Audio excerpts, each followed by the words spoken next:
Hello, friends. Welcome inside a live edition of Talk of Champions. And after Lane Kiffin joined Pat McAfee on ESPN to talk about all things going on with Lane and the rumors and this, that, and the other, we're here to talk about that. Me being Garrett and Zach Berry, both the Ole Miss Spirit, ultimatum.com and affiliate 13, but other things as well, including recruiting, because National Signing Day is coming up. Not to mention the fact that Ole Miss again is 10-1, barreling towards the playoffs. That was a weird little interview, man. Like his energy was strange, wasn't it? A little bit. I mean, that was what we expected, right? Yeah, 100%. I think he did exactly what he set out to do, and that's to kind of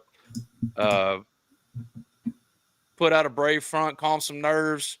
It was interesting. He said that there is no ultimatum, straight up conflicting or going against reporting from Yahoo, On 3, The Athletic, this, that, and the other. Ole Miss wants to know something sooner rather than later. I think that's the point. I don't think we're talking semantically here, dude. It's like no one said. I don't think Keith went, all right, you have until November 28th. But does he understand that there is real urgency to come to some type of resolution now from Ole Miss's side? Yes, he is. His energy was that of a man who wanted to just make the vibes a little more chill, but he still didn't say anything. So that's what it ultimately comes down to. What would make vibes really chill? What's that? Is if he would just make a decision. Yeah, just say whatever you're going to do. I think that's all anybody wants right now. No, I mean, that was just, I'm not shocked that it was a big PR promo there. Good to see Kewan Lacey on there, get some pub. Awesome. He deserves it. I don't know. Pat said he's the best running back in the country. I mean, Jeremiah Love might want to have a word, but I mean, Kewan Lacey's definitely in the top 5, probably top 3. No, he's top 3. I mean, I said on the board over the weekend, I think he is the best running back that I've seen at Ole Miss since Deuce McAllister. Yes, I'm aware of Quinshon Judkins. Different styles. I think the thing that sets Lacey apart, and look, Deuce was also in this camp, and that's why he was so valued coming out of college for the NFL, is pass protection.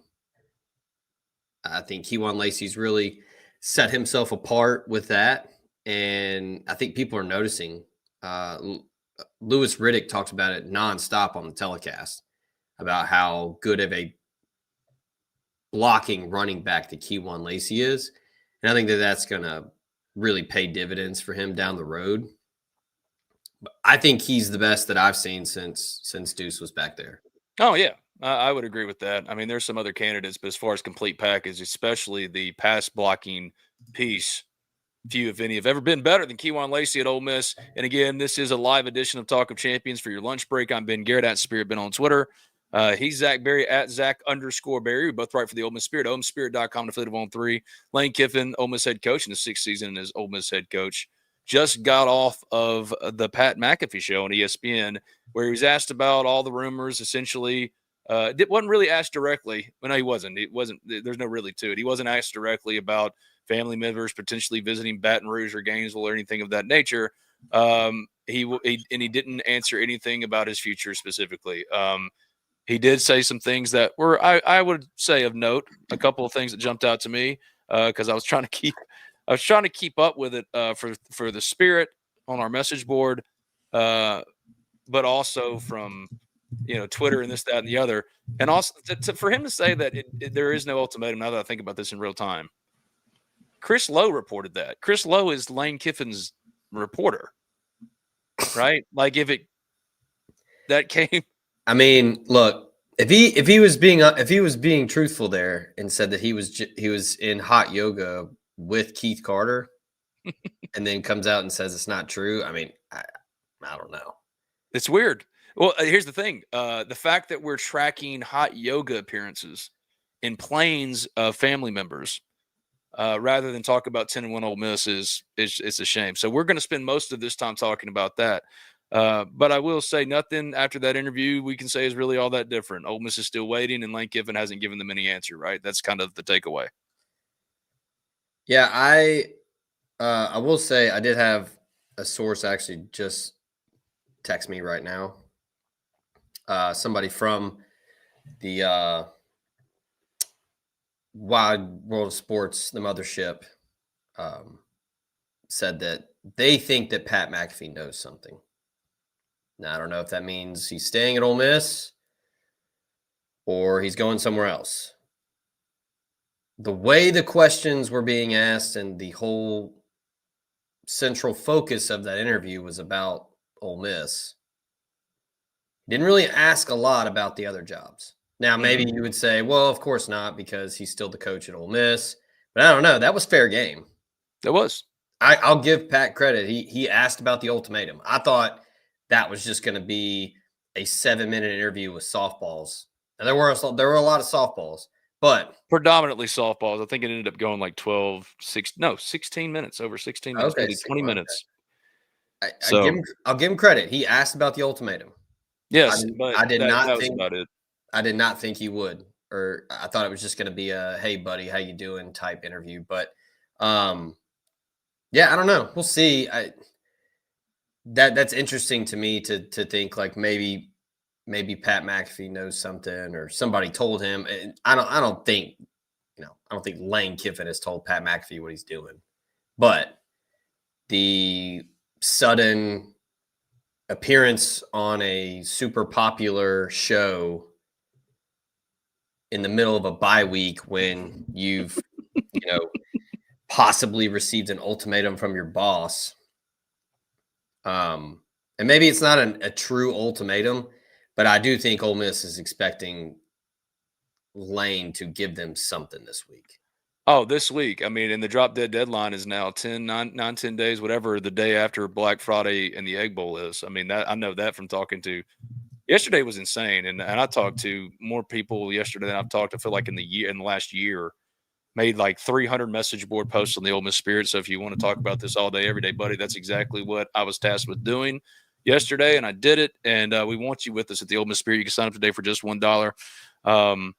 Yeah, that's very clear. I mean, Ole Miss is not going to let him coach the playoffs if he's going somewhere else, and the only way they'll know that is if he gives them a decision within the next 2 weeks. Ideally, they would get that some form of real clarity, and they're pushing for it this week. I mean, I had somebody who would know, essentially say last night it's going to be in the next 2 to 3 days. But the Pat McAfee appearance, yeah, it was a little off as far as Lane's typically more of a laid back kind of dude, right? Like he doesn't take it all that seriously. He treats it a little aloofly. Today Seems he was very, like, very energetic. yeah, he was very rah Lane Kiffin, which we just don't see very often. And the bottom line is, good as it was to hear him talk about how much he loves Ole Miss in certain ways. He said, I don't know where that came from, talking about the ultimatum. We're having a blast. I love it here. It couldn't be better. You pray for things, and now we're in the middle of it, so enjoy it. But you know what that isn't? A commitment to stay at Ole Miss within the next 2 weeks. And I genuinely believe that Lane is torn and he wants to go to one of LSU or Florida. He could have Ole Miss, Florida, or LSU today if he wanted it. And he genuinely doesn't know what he wants to do. He would rather just, hey, well, can I just coach this team in the playoffs? And if I take a job, cool. Whatever. That's not how this works, and that's where all of this kind of confusion is coming from, I think. Yeah, I think we talked about this on Hit That Line too. I think after the Georgia loss, that hurt. The team was bummed. They lost a game, but to start out, they didn't fail on third down until like 7 minutes left in the third quarter. You were going toe to toe on the road with Georgia. You lose that one. I think Kiffin might have thought like, well, that's it. We're cooked. Thought maybe the Oklahoma game would have been a potential loss. I think that was when he started to do the whole you can't win it here, which to me has always been really dumb because, yeah, you can. You're currently doing it, and then also should have done it last year if you don't lose to a one SEC win Kentucky team at home.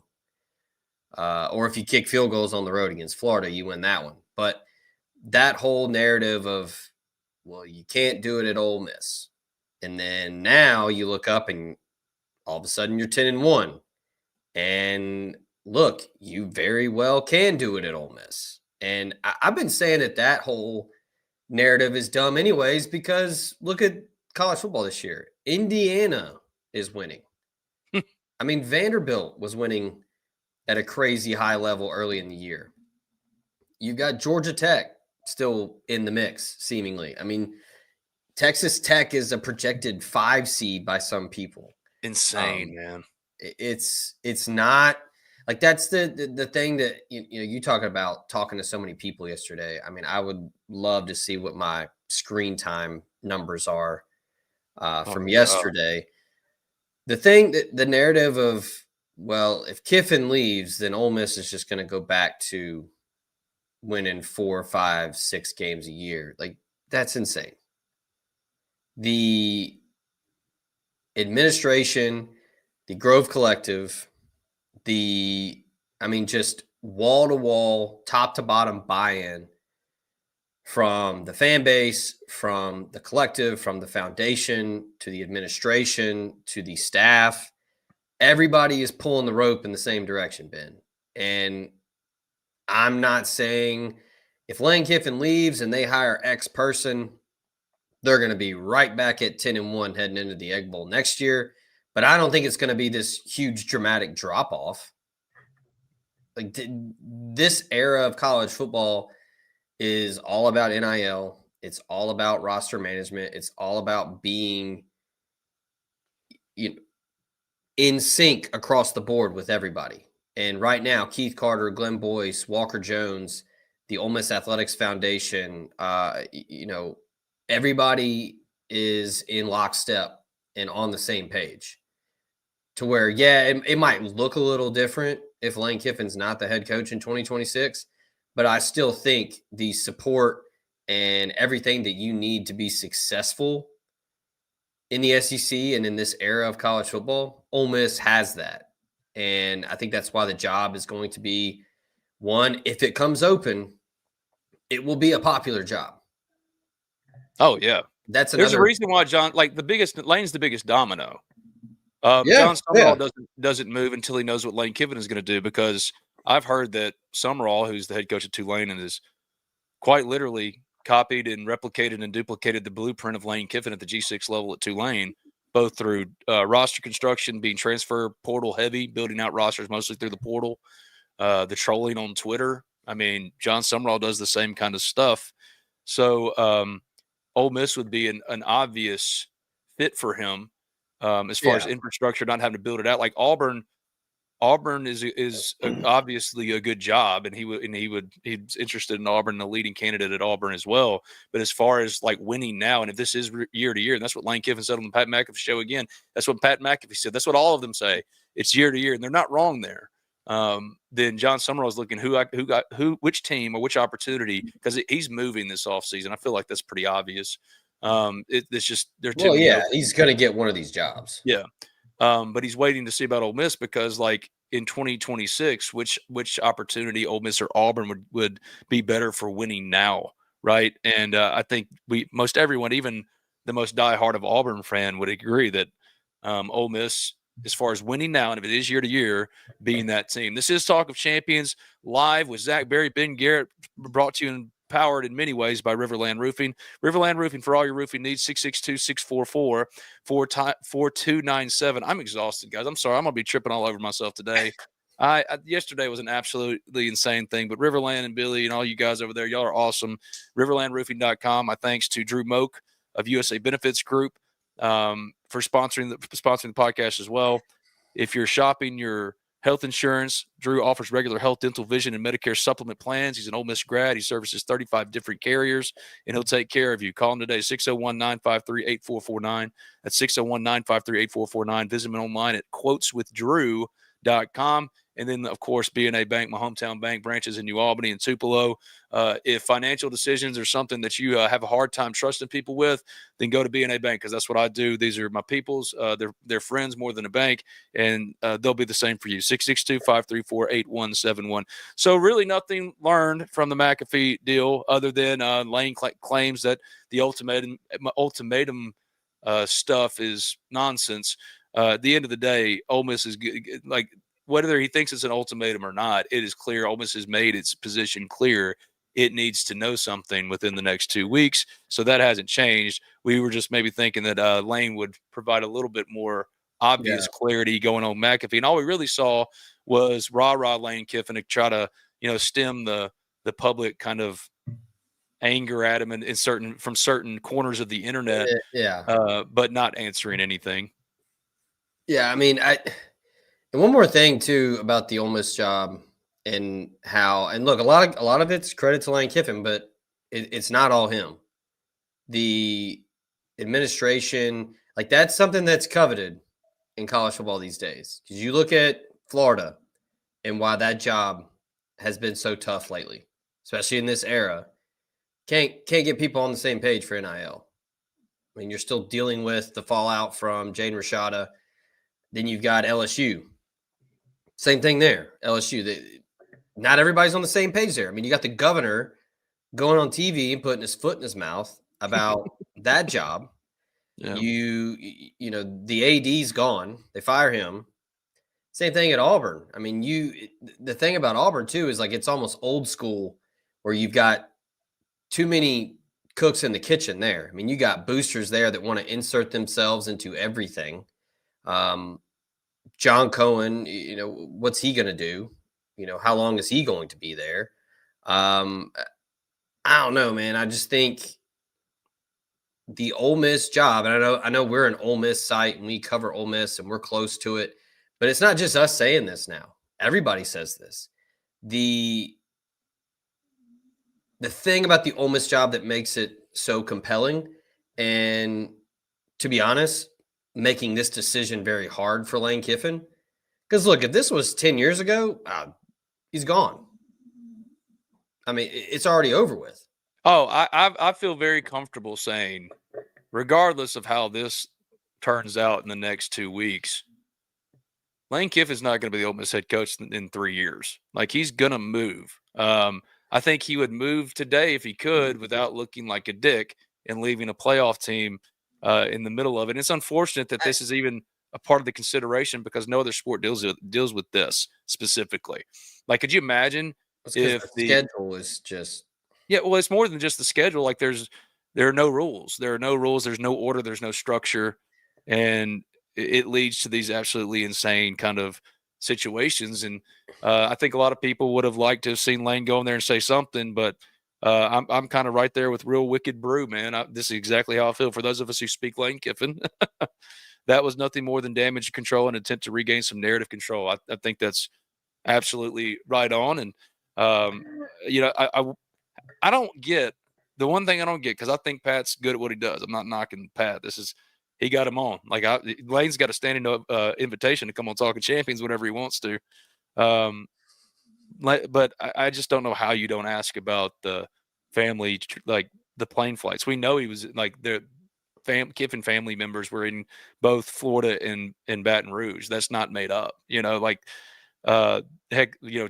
One particular LSU corner of the internet had pictures of him on a tarmac. You know what I mean? So, like, don't piss down Ole Miss fans' legs and tell them it's raining. I mean, just be honest. And I think that's the main thing. People just want some honesty here. And unfortunately, they got more Lane Kiffin speak. Except it was in a more rah-rah manner, which you're not used to seeing. At least he didn't, like, the greatest Ole Miss atmosphere ever Saturday against Florida. He didn't shit all over it and reference the Citadel. This time, at least, he closed out with "Hotty toddy, go Rebels." But it did seem like, he's just trying to quiet things, Yeah, I don't disagree with this either. Watch out for Texas if Sark's gets fired. I don't think Sark's getting fired, but yeah, that could Texas would. But again, I think in 3 years, it's not even going to be a conversation. Almost will be looking for his next head coach, but it could happen as soon as the next 2 weeks. Yeah, but again, I think that's what's for Ole Miss fans that are tuning in, I think that's what you need to take solace in is if Lane Kiffin decides to leave, the program is going to be okay because of all of the things that I've just talked about. And that's why I think Lane Kiffin is having such a hard time with this decision, because I think people around him are telling him like, hey man, you got a really good thing going over here. Like they let you do whatever you want. They give you everything you want. You got the collective, the AD's cool, the chancellor's cool. I've heard from several people that the staff would prefer to stay at Ole Miss. Not all of them, but the majority that I've talked to. It's never going to be all of them. But No. I mean, this gets to a point where it's a lot of like work-life balance type decisions where you've got a lot of these staff members have kids and they're in school. And, for those of you that are listening or, watching, whatever, if you have kids, like that's hard to do. It's hard to pick up and move and go somewhere else when you're already settled and your kids have friends and your significant others have friends and whatever. But also, I just think that, like, if we're just talking ball here, like, it's the better job right now. Like, Ole Miss is the better job. And it's all those things that I just said about all the uncertainty at both Florida and LSU. And I think it's insane, one, because I think it's crazy that both of those places act like this, but also insane to leave Ole Miss and take this chance. If you're Lane Kiffin and you go to LSU or you go to Florida and you go 9-3 and miss the college football playoff, they are going to be pissed. You're hot seated. They will hate you. And if you do it in year 2 and you go 8-4, you go 9-3 again, it's over, buddy. No one's going to be hyping you up on the message board. No one's going to be tweeting at you and talking about how awesome you are. Like, no, they will be angry. And I think it's a very unique situation at Ole Miss where all of that stuff happened last year. And sure, people were angry. People were mad.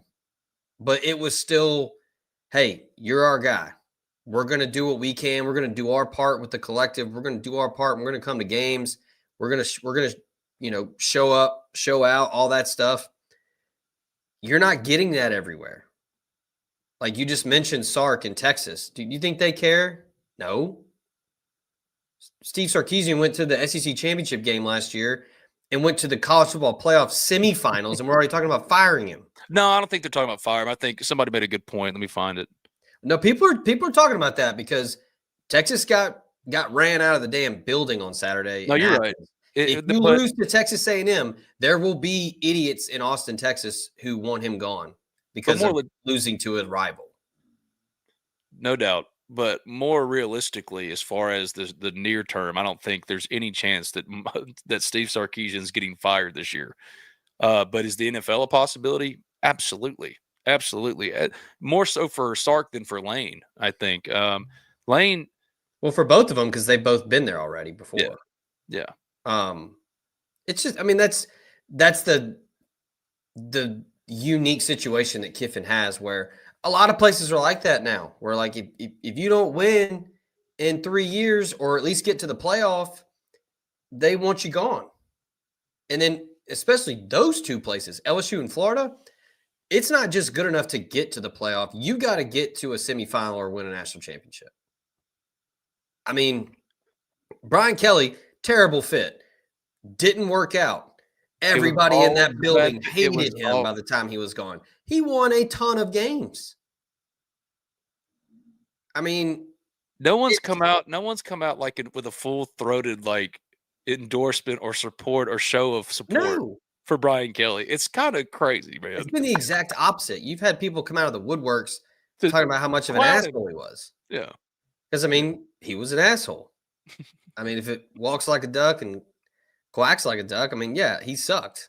But you can't argue he won a lot of games. So that's the risk. And look, these guys all think that they can be the best coach and that they can get to a national championship. They all have that mentality. So that, sure, I get it. But it's not easy to get NIL situated. get your roster management, get a whole personnel team and a staff group and a group of evaluators that can do all of this for you and everybody be on the same page. I mean, the perfect example is this year with Ole Miss. Charlie Weiss Jr. just finds Trinidad Chambliss on Twitter, and then they watch his tape and evaluate him and then tell Kiffin, like, hey, yo, we need to get this kid on a visit.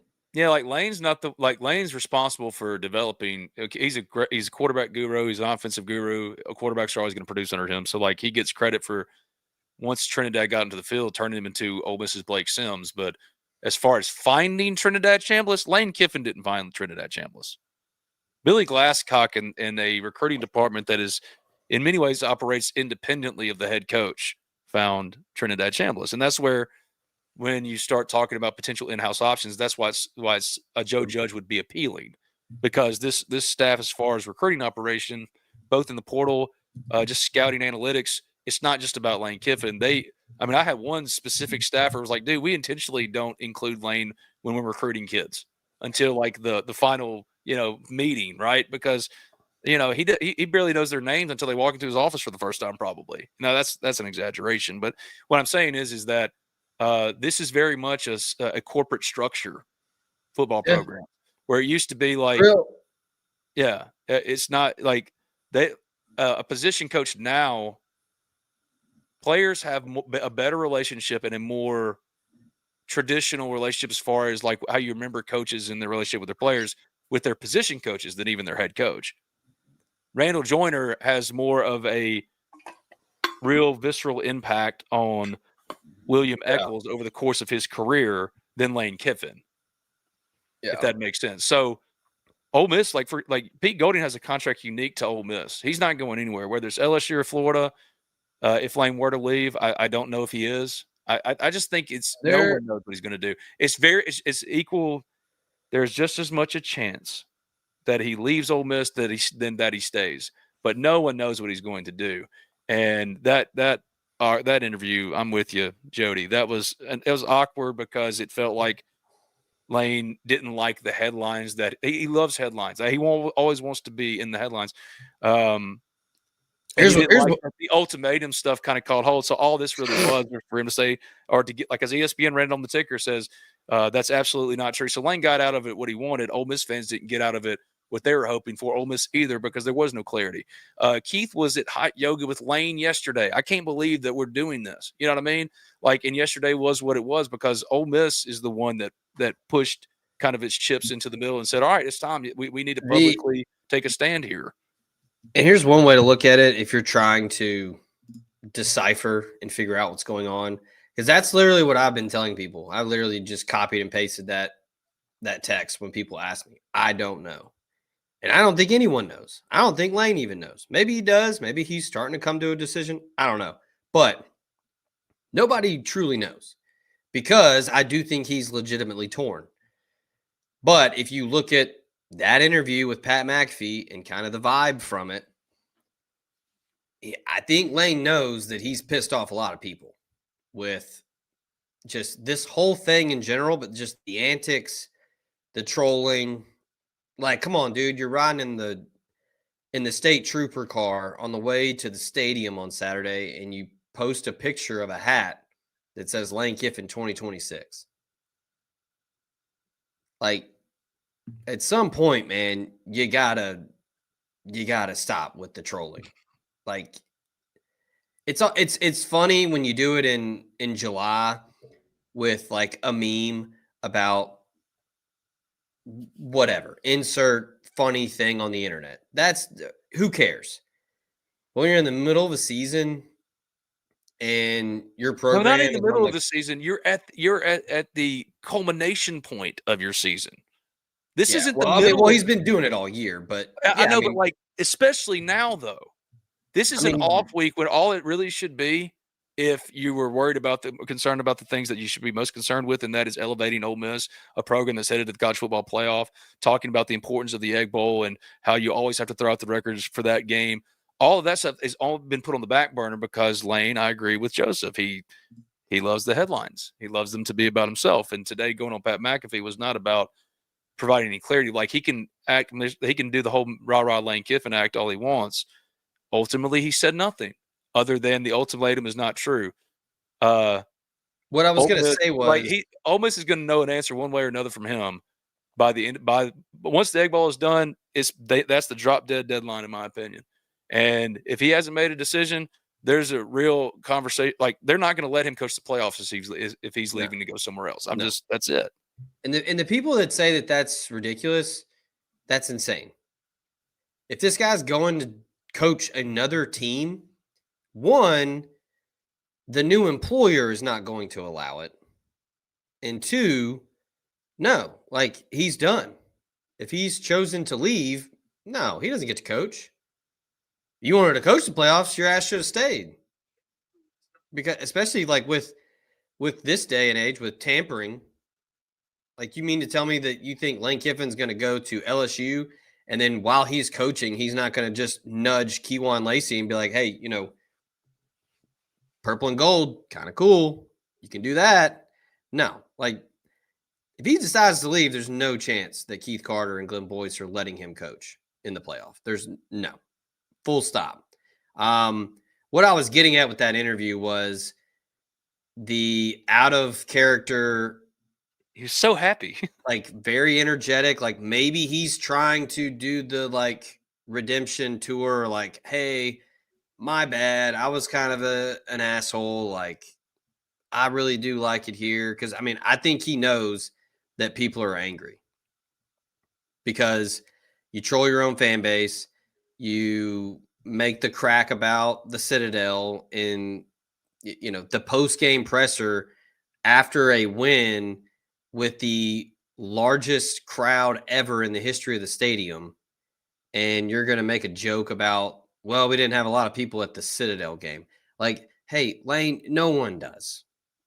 Nobody has people that, and look, maybe Georgia has Sanford Stadium packed, but everybody leaves at halfway through the second quarter. Like no one. And also, Ole Miss had more people in the stands for the Citadel than LSU had for Arkansas. Can we stop this? Yeah. The burden has fallen all on the fan. And the crappy part is Michael Borky of Super Talk made a really good point. It's not Lane's flirtation or interest in potentially going to LSU in Florida that is the problem. It is how he has channeled that energy for the last 2 weeks, not into appeasing or trying to. This was this is the Lane Kiffin's best swing at trying to be normal and talk about the things he's supposed to be talking about at this point in juncture for the team that actually employs him. The problem isn't the flirtations, that being interested in them. The problem is that you've been hanging this over the head of your own fan base for multiple weeks, and fans are frustrated, justifiably so. And now your administration is very publicly saying, no, we do want to know something. You can argue about the semantics of what an ultimatum is, but he knows that he has to give them some type of decision. He wasn't comfortable that became the dominant storyline in regards to Lane Kiffin yesterday. So he goes on Pat McAfee, acts like super cheerleader Lane Kiffin, but still does the same things. He gets the headline out of that, like the headline he won now, which is that's absolutely not true, is out there. But he didn't give any type of denial about any of the veracity or accuracy of all the other stuff. And we know that his representatives have talked to Florida and they've talked to LSU, and that his ex-wife Layla and Angela, I mean, they were in Baton Rouge. Again, that happened. Which again, if that happens, that's fine. Like that's business. But you can't go around and be all coy about it and act dumb like you don't know why everyone's angry. You don't play dumb, bro. You are king troll. That means you have your finger on the pulse of, as my guy Drew just talked about, you're Eric Bischoff. You know that controversy and anger and fear creates cash, man, creates attention. And if everything is wrestling, and that's what everything is now, then like Lane Kiffin, he's the main attraction. That's just how it is. Like that's business. People are like, I can't believe that Jimmy Sexton's talking to Florida and LSU. Like that's how it works. But it's how you are playing off of that to try and be cute and be funny. And like maybe you get away with it 1 or 2 times. But when you do it for like a month, like, come on, you can't do it. You got to stop. I mean, this week and after Florida was such a layup for him. It was such a layup for him. All he had to do was go in there and go, "This is what I've been talking about tonight. This is it." What an incredible showing by Ole Miss fans. Like when I said, let's make it like this every time, tonight's like tonight was exactly what I'm talking about. So thank you. And then move on. No one else would have asked anything else about that. Like, you made it a story bringing up the Citadel, and it's part of that trolling for 2 weeks of your own fan base that has become the issue. Ole Miss is tired of being treated like a secondary citizen in this. It's tired of being treated like it's in an open marriage. They're ready to, they're ready to change up the locks on you at this point because they're tired of the games, and that's where I am with it. Like, there's no doubt that Lane Kiffin is seriously considering leaving Ole Miss to go to one of LSU or Florida. After yesterday's wild craziness, I would even say LSU's the co-leader at least with Florida, if not has not inched ahead of them. But there's still very much the same possibility that he stays. He genuinely doesn't know. And the fact that he won't be honest and he still goes on these like PR tours, more worried about the headlines and getting the ultimatum was bullcrap into the college football sphere, rather than just saying the one thing everybody wants to know. Are you considering leaving, and when do you need to tell Ole Miss in an equitable amount of time? And he won't answer that question. Yeah, the whole thing is just crazy. I know that Vinny Boy, he just said he wasn't given an ultimatum. I'm saying that he's arguing semantically about ultimatums. He knows exactly that he has to know. Like, I know who leaked that yesterday. Ole Miss is saying to him, "You have 2 weeks," because he's not coaching the playoffs if he's leaving to go somewhere else. And he didn't like that he didn't control the narrative anymore. Ole Miss sees control of it, so he went on Pat McAfee, because if you really want to break down that interview, he didn't say anything. Yeah, I mean, it was in the news for a reason yesterday. Like, that wasn't an accident. The thing that just blows my mind about all of this is he always talks about like his 2 mentors being Pete Carroll and Nick Saban, and he respects the hell out of them, and they won national championships and all of this. Seemingly your whole career as a coach and being a head coach leads up to getting a chance to win a national championship, right? Like, that's what you want. Like, no one becomes a head coach because they want to play in Music City Bowls. And you're basically 1 win away. Some people say Ole Miss is already in. I might as well just win 1 more just to be safe. But you're right there. Like, this is all you've ever wanted. This is all you've been waiting for. Like, you've coached in these as an assistant, but this is your program. This is your team. You're the one, you're the architect here. And you're going to just leave? Like, after doing all of this? Like, if anyone's going to do it, it's Lane Kiffin, because a lot of stuff he does makes 0 sense. And, the man is his own man. I mean, he is one of one for sure. But at the end of the day, like, the analytical ball knower that I think Lane Kiffin is, like, what the hell are you doing? It makes no sense. That's another thing with, like, I've said it for a couple weeks now. And people ask me, they're like, okay, like, give me an answer. I know you don't know, but just like, tell me what you think. And I still say, like, my gut says he stays. And in large part because of the timing, to where if you leave, let's say you leave after the Egg Bowl and you take some other job, you're not coaching the playoff. So you're going to have to, wherever you are, you're going to have to sit on your hands and watch the team and the program that you built and you put together play in a playoff game without you. Now, maybe he doesn't care. Maybe that doesn't matter. I think that's wrong. I think he absolutely does care. But, like, how in the world are you going to do all of this and then just be okay with, it's okay, I'll just take another job, and then That's sociopathic behavior, man. Yeah, I mean, it's true, excuse my French here, that's psycho shit. Like, that is insane. That's completely unhinged behavior from someone.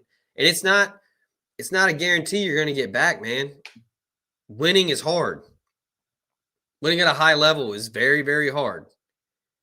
Ole Miss was on the doorstep last year, had the best team on paper, roster-wise, NFL draft results it has ever had last year. Couldn't get it done. You could say that team, what was it, in 2022? Another really good team. Like you had Matt Corral, who was in the Heisman conversation until about week 9 or 10 when he got hurt. And then it all goes, that's the other thing too, Ben. Like this team's had great, knock on wood. I mean, dodged a ton of bullets with injuries. Stayed pretty much healthy all year. That's the other thing. Line specifically. Yeah, people don't talk about that enough. Like, that's hard. You're playing 12 games with grown men just slamming into each other for 4.5 hours. People are bound to get hurt. And Ole Miss has stayed relatively healthy. That's a huge part of it, too. Like, winning is hard. Putting a team together is hard. It also requires a lot of luck sometimes. Ole Miss got that this year, especially with the schedule. I mean, you want to talk about a perfect storm. The schedule luck in 2025, I mean, chef's kiss there to Greg Sankey and the folks at the SEC. I mean, schedule could not have lined up better for Ole Miss this year. You get the quarterback situation figured out despite Austin Simmons getting hurt. I mean, Keyjuan Lacey, I think a lot of people thought he was going to be good. I don't think anyone thought he'd be this good this fast. How could you? You get a ton out of guys like Deuce Alexander that no one knew about. You're getting a ton from Dejon Stribling. Winston Watkins is a true freshman, and he's playing a lot. The offensive line has come together at just been awesome all year. John Garrison and James Craig deserve a ton of credit for that, with how good that unit has played together all season. We mentioned the Georgia game earlier in the show about how everybody thought it was over after that. And the defense, I mean, people were trying to, do a fire sale on Pete Golding. That unit just quickly turns things around, gets back to work. Now look at them. Top 20 unit in third down defense. I mean, put the clamps, a shutout. I haven't heard that enough. A shutout on Saturday after Florida put up 24. I mean, I know it's Florida, and I know it's not a great team, but I don't care who you are, shutting out an SEC team is hard in a half. So, like, all of this has come together for you in 2025, in year 6, and year 5, whatever, if you don't count 2020 because it was weird. And you're just going to just say, yeah, I'm cool with just peacing out. It's fine. That's why, Ben, I keep coming back to I think he stays. Because I do think, regardless of what he thinks about LSU versus Ole Miss or Florida versus Ole Miss in terms of the job and the expectations and what it can do for him, whatever, I think at the end of the day, he knows that walking away from this team, which you know as well as I do, Ben, if you get a favorable matchup, you can make a run. I mean, you look at Arizona State, had Texas on the ropes. I mean, they were a 4th down conversion away from making the semifinals. You get a good matchup like that, you host a first-round game, you win. You get a favorable matchup in the quarterfinals. You're there in the Final Four. And, hey, it's a 60-minute game. Just be better than somebody else for 60 minutes, and then you get a shot at a national championship. So, that, my opinion, I'm not reporting anything. This is my opinion, my gut opinion. I think he stays because of that, because I think deep down, Lane Kiffin, the psychotic competitor that he is going to ultimately tell himself, you can't leave this team. You can't leave this program after you've done all of this. If Kiffin leaves, who replaces him, and what impact does his departure have on recruiting? Blind Squirrel Sports 8429 asks. Here on Talk of Champions, I'm Ben Garrett. He's Zach Berry, the Ole Miss Spirit, OleMissSpirit.com, and affiliate of On 3. Sign up today for $1. My thanks to Riverland Roofing, B&A Bank, and Drew Moak of USA Benefits Group. I'll leave it to you. Blind Squirrel Sports 8429 if Kiffin leaves. Who replaces him? I would say I'd put my money on John Sumrall or Joe Judge. And what impact does his departure have on recruiting, Zach? It's hard to say, like, as a collective.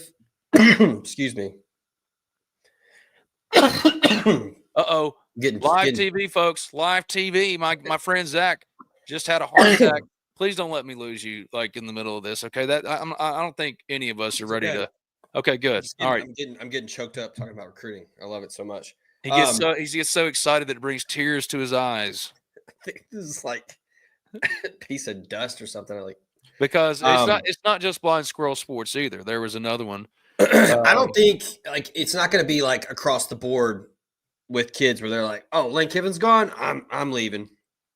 A lot of kids, they want to look at the program and assistant coaches, position coaches. They look at, playing in the SEC is still a big deal to a lot of dudes. I did find it interesting, Ben, over the weekend after the Florida game. I reached out to a ton of kids. You had Sam Spiegelman, Steve Wiltfong, Chad Simmons. They were all reaching out to guys. And I found it interesting that a lot of them mentioned coaching and Lane Kiffin in their answers when talking about the experience. And, it was a lot of like, man, I love Lane Kiffin and how he operates. I love how Lane Kiffin does this on offense. I love how the coaching staff is a family. And look, I know that they're all doing their job until they're not doing their job. But no one's, completely tone deaf during all this. I mean, I don't think they all know about it, but I think most prospects know at least about some semblance of the interest in Florida and LSU for Lane Kiffin. So I did find that interesting. I still think that it's fairly intriguing to players because of the NIL and the Grove Collective. All right, look, let's be real here, Ben. A lot of these decisions come down to money. And if they know, hey, Lane Kiffin left, like, man, that sucks. But I know I'm at a place that's going to take care of me. Because, hey, spoiler alert to all the Florida fans in the chat here wanting to make jokes. Yeah, the check bounced that you gave Jaden Rashada. So, like, it's not always a guarantee. And it's not just Florida. It happens everywhere. He said, like, check bounced. So it didn't pay him, didn't give him his money. So we want to be cute about, I make all the jokes all the time, Ben, about all my Tennessee fans where I say it feels like 98. Florida fans are over there talking about it feels like 96 or it feels like 08. Like, dude, these recruits 20 years ago, man. 20 years ago. Most of these kids weren't alive. Some of these kids couldn't even walk. They remember Tebow was winning a national championship. Yeah, what they remember Felipe Franks. You know what I mean? Like, what are we talking about? This is ridiculous. But oh man, yeah. No one knows what Lane's going to do. No one knows what Lane's going to do. But as far as the recruiting piece, like I said earlier to start the stream, thanks to all of you. Hold on. Florida Gators players are following Lane on Twitter. Well, of course they are. Stop the press. Stop the presses. Florida players are following the most popular head coach in college football. This guy says, "What are you, 24?" Thank you for that. Don't let the face fool you. I got carded for tobacco the other day. Your boy's 40 years young, married, happily married for almost 20 years to the love of his life with two beautiful babies, 13 and 9. I never will have abs. I'll never have them. I'll always have this right here. I'll always have this one right here. When was the last time Ole Miss won a championship? In the 1960s. You ask any person in 2025, when's the last time Florida won one outside of your fan base? Most will say, I don't know, because that shit doesn't matter anymore. Well, they didn't specify sport, so you could say baseball in 2022. Yeah. Had a men's golf individual championship. Women's golf won a team title. Yeah. But football, yeah, not since the 60s, yeah. He says, I need testosterone. No, you know what I need? A hope and a prayer. But I'm good. Thank you, though, for asking and worrying about me. Why mind your brain so much? Why are you in my chat talking about the way I look? I mean, you fancying your boy BG, Ginger Shrek? Calm down, friend. Calm down now. Look, man, it's all fun and games on the chat, but Come on, chill out now. I'm just Ain't saying. nobody worried about y'all. We're good. Like I'm just saying, telling like you the these truth. kids want assurances when it comes to NIL, and the Grove Collective has a really good reputation for that. That's been well documented. Guys come here, they get paid. I mean, look, I'll make all the jokes you want. Spencer Sanders came to Ole Miss. Damn right, at RCL, all you need is cold beer, some good barbecue. And we only here for a short amount of time, baby. God is good, and we're going to drink the good stuff, and we're going to fellowship and have fun. Y'all worry about yourself. I've told you that, like, the best I know is Ben Garrett of the Ole Miss Spirit, OleMissSpirit.com, Fleet of On 3 is he could be the head coach. There's just as much a good a chance as he's the head coach of Ole Miss next year as LSU and Florida right now. He doesn't know what he's going to do. Now, he did sound like he had an idea on Pat McAfee, and I do agree with you. It sounded like Pat McAfee knows something as well. Televangelism. Oh, hey, we got to serve where our feet are. I'm just saying, we got to serve where our feet are, my guy Desi. The Silverfoot had a good point, and I've mentioned this too, like not just for recruiting, but just in general. Like, man, if you do this, like you're just throwing out all the goodwill that you've built over these last couple of years, and you're just going to be the same old Lane Kiffin. Like you're wanting to get rid of all the Joey Freshwater stuff, and then you do this, and it's just going to go right back to it, man. Nobody's going to trust you. I mean, that's going to be a thing that people are going to negative recruit against you. If you do this, like, hey, you want to recruit that 5-star quarterback from California? Lincoln Riley's just going to come in right after Lane leaves and say, hey, that guy left his team when they were making the playoff. Do you want to go play for him? Like, come on. The thing about Kewan Lacey retweeting, I mean, there are staffers retweeting people bashing Lane on Twitter. I mean, I think a lot of that can be construed as I don't get into the whole trying to decipher that stuff. The social media math, and like if you're playing that game, it's hard sometimes. It's coming from someone that does it a lot with recruiting, with like, ooh, so and so's doing this, or they're quote tweeting this. Like maybe it means everything. Most of the time, it means nothing. But yeah, I think. Going back to the recruiting question, and yeah, I mean, I think the Grove Collective being one of the premier collectives, I mean, it's a top 3 collective in the country. And when you're known to be someone that will come through on promises and pay players, RN 1109 says Kewan Lacey's coming to Florida. Well, good luck because Jaden Ball's there. Jaden Ball is no bum. Like that dude's a stud. My guy Drew said, "Not going to share carries." Says social media math is like Steiner math. That's just too good. That's too good of a big Papa Pump. Yeah, dude. Well, someone asked. Holler if you hear me. Somebody asked, and I'm trying to find it again. But do you think he's staying or leaving? I think it was my buddy Parks. What do you think? Me? Yeah. I mean, I think he's staying or leaving. Just did my whole monologue. I think he's staying. Yeah. I think that the timing is so weird, and he is such just the consummate competitor. And I mean, he does all the analytics stuff. He talks all the time about analytics, and he's gonna use analytics in probably everything in his life. I mean, that's probably why he did it for hot yoga and stopping drinking and if I hear hot yoga, not eating bread, and like I could go for that. I should take that advice though, Zachy. Nah, man, you need bread. Bread's good. I don't know, not when you eat it like I do, brother. Like my guy RN1109, he's looking out for my health. He says outside, I don't know, man. Like he's staring pretty good, but he's not wrong. Your boy needs to mix in a salad more often. I've learned that pretty quick. Yeah. Yeah, I think he stays. Just my gut. Again, I'm not sourced or reporting anything. That's just kind of how I felt this whole time. And again, the timing is bizarre because it's just an awful look. Mm-hmm. One, it's an awful look to have to come to this where like maybe the ultimatum's real, maybe it's not. But look, admin is clearly pressuring Lane to make a decision. And that's another thing too we haven't even talked about. Like, you don't want to ruin that relationship because Keith Carter and Glenn Boyce are like they're your dudes right now. They've gone to bat for you from the jump, and you're going to do all of this trolling and stuff on Twitter and ruin that potentially. Like, so, but that, again, that's just my opinion. I'm not reporting it or saying that somebody told me that. It's just my gut says that it's going to be too much for him to walk away from a potential run at a national championship. Like, if Ole Miss was 8-4 or what, 8-3, what? Yeah, it'd be over.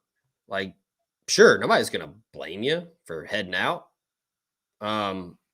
So my buddy Parks just texted me, said he meant his question is Lane living to be a dumbass question, but he appreciates the sincerity of our answers. Buddy, it's been wild these last 2 days. Absolutely crazy. If look, I man, I do appreciate all the Gators in the chat, because dude, I love opposing fans coming in. I love like that's the spirit of the thing that I love about college football. Talking about hot yoga and Willie Woney with about Lane Kiffin in the middle of a playoff race in November is not the spirit of the thing to me. What's the spirit of the thing is having some Florida fans, some LSU fans coming in talking their shit. That's fun. That's what makes it what it is. Yeah. And that's unfortunately like we're doing it about something though that is not the on the field product. I heard Stuart Mandel say this yesterday on Paul Feinbaum, and he's right. I can't remember a time ever where the predominant storylines for college football in November were almost exclusively about stuff off the field and nothing about the on-field product. We are so consumed with the next that we have diluted the product that we fell in love with to begin with. So if fans want to come and talk their noise, do it. I want to hear that. And also, you got real Florida fans, not really, you're all real, but not so trolly Florida fans that want to ask genuine questions in here on Talk of Champions, powered by Riverland, B&A Bank, Drew Moak of USA Benefits Group. Genuine question. What is the Ole Miss offer on the table to Lane right now? And is it worth it based on with what you know now about Lane? Could he get Summerall or Golish for half that price? Ole Miss, $13.5 million has been on the table for weeks. LSU might be willing to go to $15 million. There's rumors of even a desperation from Florida for $17 million. I don't think it's anything. There's nothing that Ole Miss hasn't offered or been willing to give Lane Kiffin. He's not wanting. There's nothing to want. Is he leaving? I think the only reason he hasn't is because he wants to coach this team. He loves this team. The only thing keeping him at Ole Miss right this second is the fact that those darn little Ole Miss Rebels continue to win. They're 10-1, and it's not. He would be a dick if he left in that way. But Ole Miss has to. With this timeline that is crappy for Lane Kiffin, is crappy for Ole Miss too. They have told him, and whether he said it was an ultimatum or wants to debate what an ultimatum is on Pat McAfee, he understands Ole Miss's position.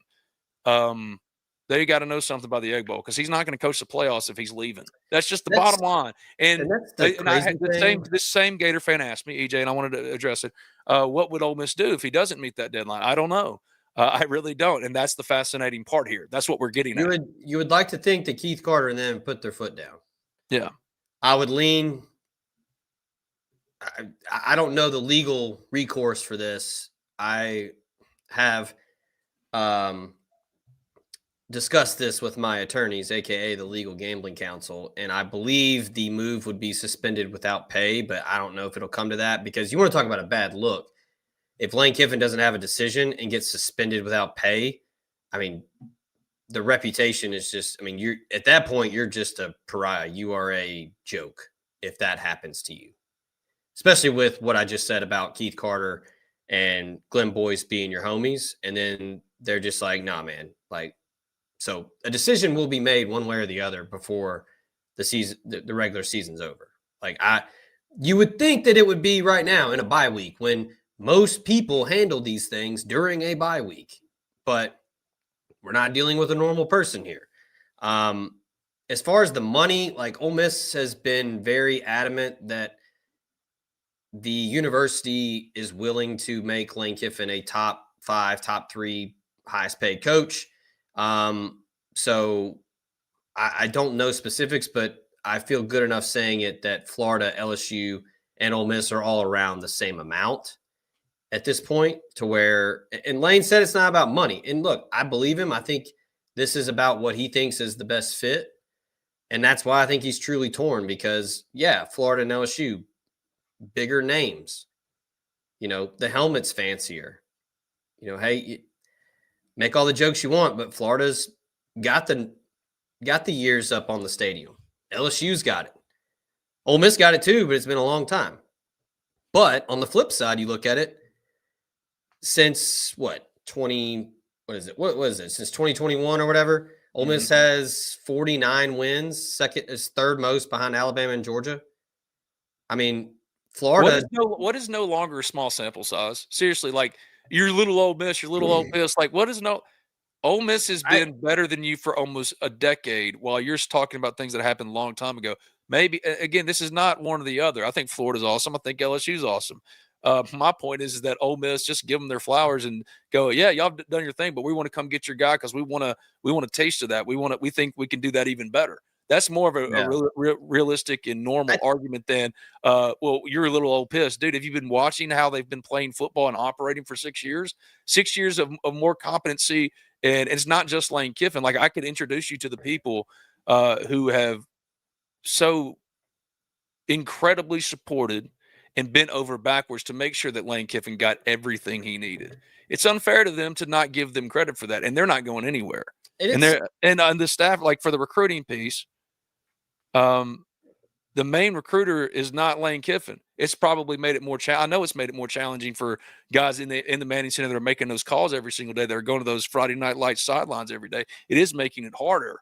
So their default has been, and because I've asked them about it, has been we're controlling what we can control. But off the record, it's bullshit. This is not how it's supposed to play out. But in this new world, kids aren't worried about it, especially this latest stage. When is signing day coming up? A couple weeks? First week of December. First week of December. Lane Kiffin is a part of it, but not even remotely in the top considerations anymore. This recruiting class, just like all recruiting classes, I mean, these are financial agreements. Like, this is about rev share. You know what I mean? Like, if you're wondering if Ole Miss would lose Kewan Lacey if Lane went to Florida, well, take solace in that Ole Miss would get first negotiating rights, right? And they actually have him under contract. There's things. I mean, that we're treating a business like it's not, and that it's about the old things that we used to care about, that the kids used to care about in recruiting. Well, is the coach staying or leaving? Now it's just about money and the business side of it. And that's why Ole Miss is going to need an answer, even though Lane says the ultimatum stuff is not true. He knows, and I don't know what would happen if they got to that point. But Florida's not going to wait on them either. Neither should, and they shouldn't. LSU would wait on them probably a little bit longer than Florida, but like they got to move too because of the timeline.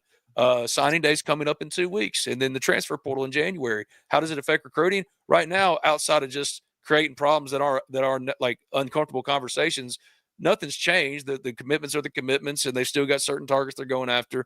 They're fine.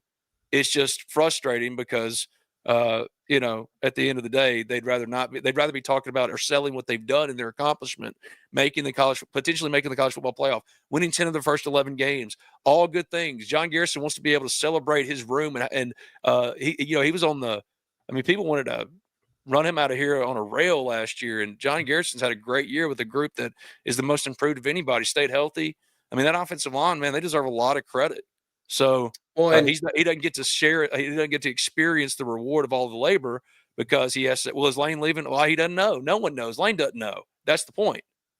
Yeah, and just to clarify in the chat, people are talking about, a lot of this is because of Lane. Well, yeah, he's the head coach, but this isn't like Ole Miss has just not done anything. Like my buddy Justin, we were talking about this earlier, and he was like counting, and we were like, oh, wow. Like Ole Miss has been to, let's see, 3, quick math here, 8 New Year's 6 bowls since 2003.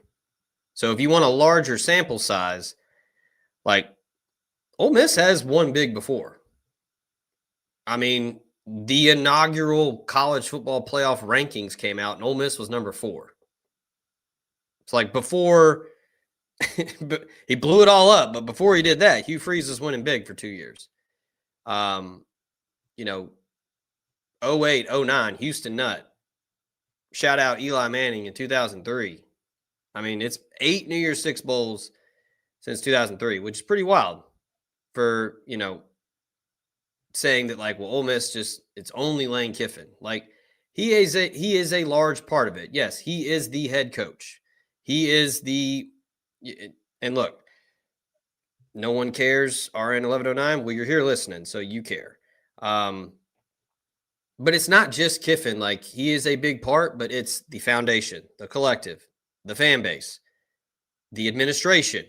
It's a collective effort. Pardon the pun there with the NIL era, but that's what makes it work. And you look at places like a Florida, like an LSU, why hasn't it worked these last couple of years? You got all the players, you got all the talent, you've got the support, you've got the fans, you got, they play Neck in Baton Rouge, they play Tom Petty in Gainesville. It's fun, it's cool, but you're not winning.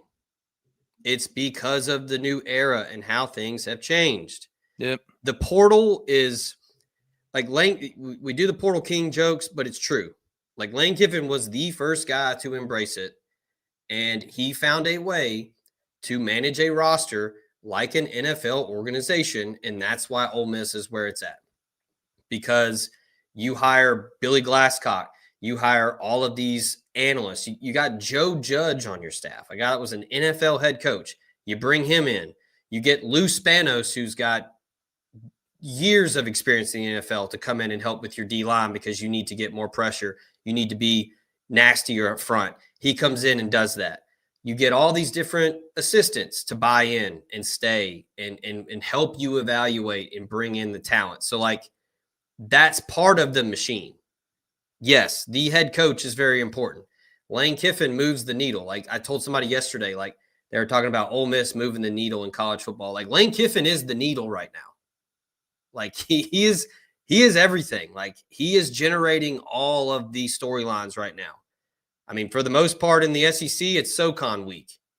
It's a ton of, non-conference sleepers before rivalry week next week. So people are looking for something to talk about, and it's Lane Kiffin. Is he going to stay? Is he going to go? Yeah, it's Ole Miss too. Like he is the reason why Ole Miss has gotten to this point, because he's the head coach. The primary reason why. No one's denying that, but not the only. No, we're not saying he's not a big part. Don't shortchange a lot of people, including Keith Carter and Glenn Boyce, who both got a lot of heat when they were hired. Glenn Boyce specifically, man, he's been great. Ball knower. I mean, we knew Keith Carter's ball knower because he literally played ball. Yes, but, he played ball. I think I agree with Dustin here at Dustin_MT. I really feel like if Lane does decide to leave, there's nothing anyone did wrong or could have done to change that. It just sucks to have to go down with the playoff team. That's the real thing. We should all, Florida people in the chat, Ole Miss people, LSU people, normal people. This is what sucks. We should all be focusing fire on what really is the shitty part here. Lane could come out and say something, and he should, and he won't, and that's telling on its own because he is considering those other jobs. But it shouldn't be like this right now. Like this, no other sport deals with this, and that's where we should all focus our fire. Like, why are we allowing bureaucrats and stuffy old men in suits behind closed doors to continue to hamstring the greatest sport in the world? I'll never, ever, ever understand it. This person at M Stafford 368, you think he's staying? I don't know what he's going to do. It's not a cop out. Like I think he quite literally could be like, he could have any three of Ole Miss, LSU, and Florida right now. And if you told me tomorrow that the decision is going to be either one of those three, none of them would surprise me. I think they're all in that. Yeah. And that's a huge change for me because for 2 weeks, I said it was the Ole Miss extension or Florida. LSU has really come on strong the last 2 days and confirmed in reporting from Stuart Mandel and others. And, but one thing that is a legitimate consideration for him is the timing and the playoff and giving that up and giving up what he's built. That is a legitimate consideration. So do I think he's staying? I don't know what he's going to do. I think there's very much the same. I mean, there's as good a chance that he leaves as he stays right now. The point is like anybody that claims that they know otherwise or knows what he's doing, they don't. And he has to give Ole Miss an answer pretty soon because this timing stuff is terrible. This timing stuff is just Yeah, absolutely terrible. It kills them, man. It kills everybody. The schedule thing is a huge piece of this because college football, everything, not everything, but like a lot of it now is very pro centric. It's very NFL friendly. Like I would say watching college football games now, for the most part, especially power conference games, have a very NFL feel to them. Like it happens here and there. You get some blowouts, but Well very said, rarely David Gibson. Well said. The problem is we still live under the farce of student athletes, which dictates the timeline. Agreed. Yeah. Well, like, and I'll give credit to our buddy Neil McCready. When I was talking to him earlier this summer, we were talking about like recruiting and just, how it's so different now. And he said it back then where he was like, the schedule is just jacked up. Like you got to change it. And just back then he was like, why don't you just make it like the NFL where you have a free agency period, you have a draft, like a signing day, and then you have, your mini camp time, and then you have the season. Like, just do that. Like, what if you want to do everything and be professional like that with like, rev share and the portal basically being free agency, and like you have NIL now, which is kind of like a draft, or like you're paying players now. Like if you're gonna just don't dip your toe in, just dive right in, just do it. I mean, especially the power conferences. Mm-hmm. Like we've been talking about SEC and Big Ten going away and doing their own thing for like the last 2 or 3 years. Like maybe it happens, and maybe those are the two conferences that decide that we're just going to be the minor leagues for the NFL, and we're just going to copy everything. So like, hey, I'm all for that. If it's going to avoid this kind of stuff where you've got a coach considering leaving before the playoff run, it's just crazy. Yeah, he didn't say anything on McAfee to change any of that. He just got the headline he didn't like out of the off the front page, off above the fold, got wiped that away because he didn't like that Ole Miss had kind of taken that taking that shine away from him. He lost a little bit of the public narrative, and he didn't answer anything about the job or this, that, and there. Yeah. He's considering LSU in Florida. To be fair, Pat didn't ask him, but also he knew he could have said it. What other reason was he going on to Pat McAfee show on the Tuesday of Ole Miss's bye week, if not to talk about this stuff? That's why people were tuning in. Not to, I mean, and he that's just the latest opportunity he took to not address it in any significant way outside of typical Lane Kiffin speak. And for those of us that speak Lane Kiffin, yeah, that was nothing new. That was a big nothing burger. Disappointingly so. He was very excited, and he said "hotty toddy," which you don't hear very often. He didn't. Yeah, but just a lot of nothing. Do y'all want him to stay, dude? I'd want the dude to coach Ole Miss for as long as he wants to. That's not the issue.